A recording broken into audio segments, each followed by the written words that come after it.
Hi friends, welcome to Facts Life channel. In this video I'm gonna show you history of Netflix for millions. Netflix is the de facto place to go for movie and TV streaming according to sites like Fortune.com. Its services alone constitute about 15% of all the world's internet bandwidth.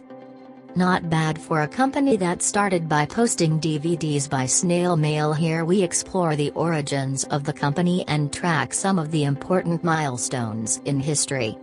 Netflix was first founded in August of 1997 by two serial entrepreneurs, Mark Randolph and Reed Hastings. The company began out in Scotts Valley, California, and has grown to become one of the world's leading internet entertainment platforms. When it first opened, Netflix was purely a movie rental service. Users ordered movies on the Netflix website, and received DVDs in the post. When they were finished with them, they would simply post them back to Netflix in the envelopes provided. Today, Netflix streams movies and has more than 151 million paid subscribers in over 190 countries around the world. It offers a wide range of TV series, documentaries, and feature films across a wide variety of genres and languages, including original productions. Reed Hastings co-founded Netflix in 1997. He was an entrepreneur who in 1991 had founded Pure Software, which made tools for software developers. After a 1995 IPO and several acquisitions, Pure was acquired by Rational Software in 1997. Hastings received a BA from Bowdoin College in 1983 and an MScs in Artificial Intelligence from Stanford University in 1988. Between Bowdoin and Stanford, he served in the Peace Corps as a high school math teacher in Swaziland. Today he is an active educational philanthropist, having served on the California State Board of Education and on the board of several educational organizations. Mark Randolph is the other chap behind Netflix. History of Netflix. Mark Randolph. Mark Randolph is a veteran Silicon Valley entrepreneur, advisor, and investor. As co-founder and founding CEO of Netflix, he laid much of the groundwork for a service that's grown to 150 million subscribers and fundamentally altered how the world experiences media. He also served on the Netflix board of directors until retiring from the company in 2003. Randolph graduated from university with a degree in geology and would go on to found and run various mail-order and direct-to-customer companies before Netflix.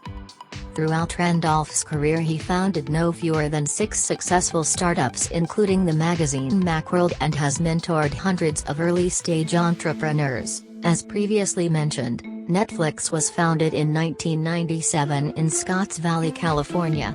It was originally a rent-by-mail DVD service that used a paper rental model. Users would browse and order the films they wanted on their website, put in an order, and Netflix would post them to your door. After renters had finished with the DVDs, they would simply post them back. Rentals cost around $4 each, plus a $2 postage charge. After significant growth, Netflix switched to a subscriber-based model. With this model, users could keep the DVDs for as long as they liked, but could only rent a new movie after returning their existing one. Netflix's mail-order rental model would directly challenge the market dominance of bricks-and-mortar rental giants like Blockbuster. In fact, Blockbuster could ultimately not compete with the move to online streaming and rentals and filed for bankruptcy in 2010. But this never needed to happen. Years earlier, Blockbuster had the opportunity to partner with Netflix, or even buy the company out.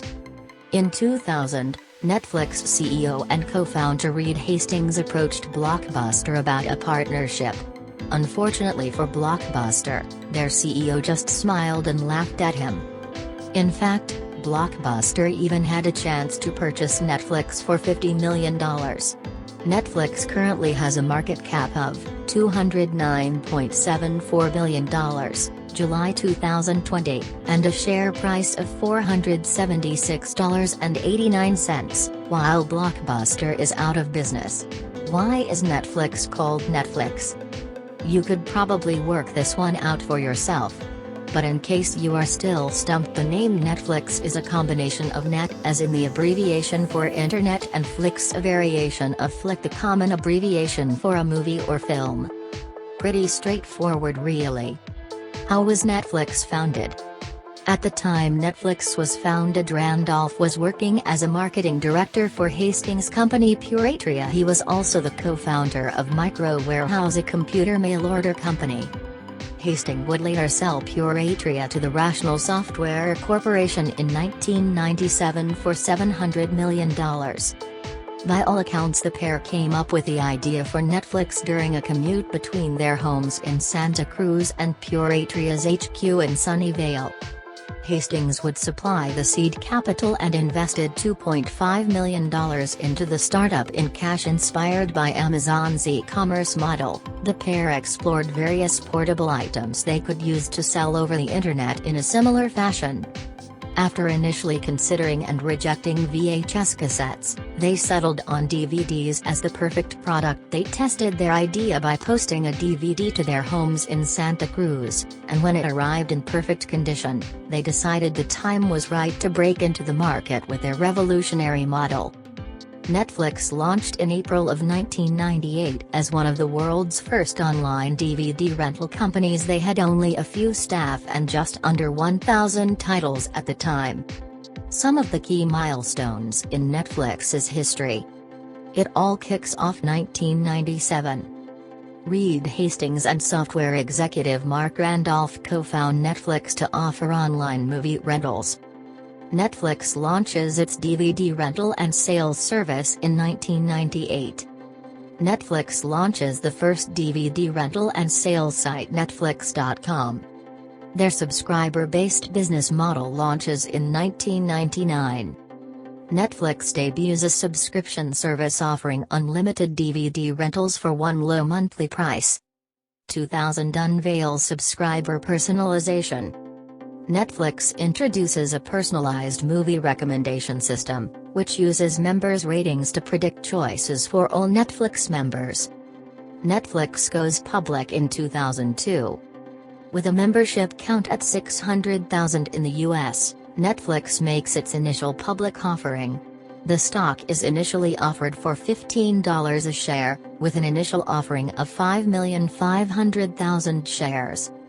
The company ends the year with around 857,000 registered Netflix accounts. Since then, Netflix has consistently been one of the best performing stocks in the S&P 500.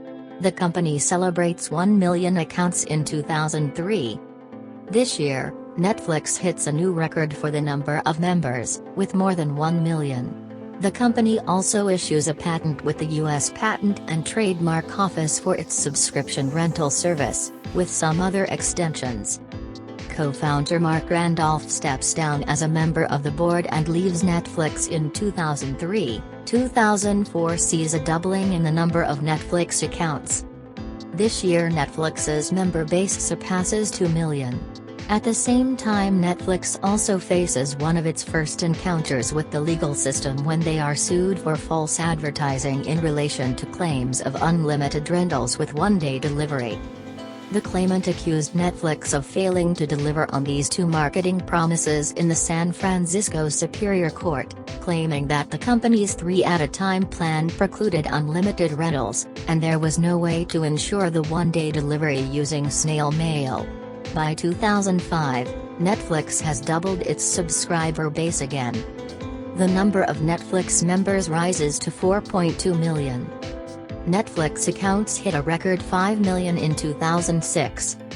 Netflix sees huge growth in member numbers, reaching 6.3 million subscribers by year's end. The company also launches its Netflix Prize, promising a whopping $1 million to the first person, or team, who can achieve a set accuracy goal in recommending movies based on personal preferences.